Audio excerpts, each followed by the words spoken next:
नमस्कार, मी दिनेश आणि आपण पाहताय सीएम न्यूज। आमदार सुनील कांबळे यांच्या विरोधात अखेर गुन्हा दाखल झाला आहे।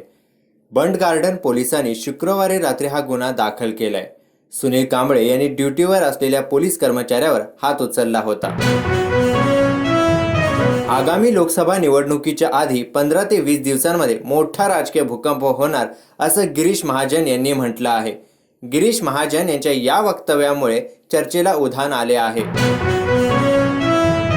यवतमाळमधील राळे गावात कापसाच्या हमी भावासाठी मनसेकडून आंदोलन करण्यात आलं। शेतकऱ्यांच्या कापसाला प्रति क्विंटल 12,000 रुपये भाव देण्यात यावा अशी मनसेची मागणी आहे।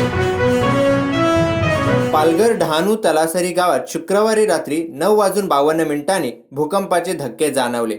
मागच्या 3 दिवसात दुसरा धक्का आहे, यामुळे नागरिकांमध्ये भीतीचे वातावरण आहे।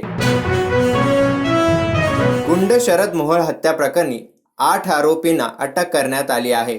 यातील मुख्य आरोपी साहिल उर्फ मुन्ना पोळेकरला शिरवळमधून फिल्मी स्टाईलने अटक करण्यात आली असून त्याच्याकडून 3 पिस्तूल जप्त करण्यात आली आहेत।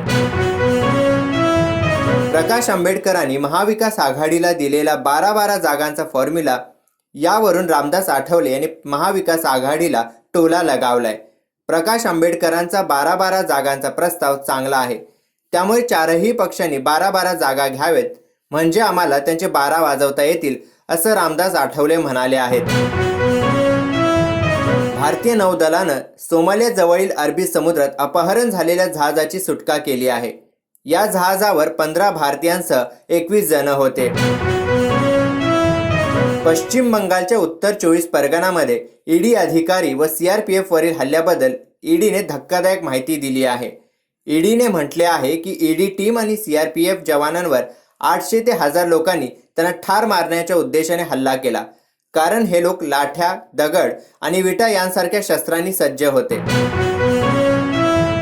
बांगलादेशची राजधानी ढाक्यातील गोपीबाग परिसरात शुक्रवारी रात्री एका ट्रेनला आग लागली। या घटनेत 5 जणांचा मृत्यू झाला तर अनेक जण जखमी झालेत। ही घटना बांगलादेशमध्ये होणाऱ्या निवडणुकीपूर्वी 2 दिवस आधी घडली आहे।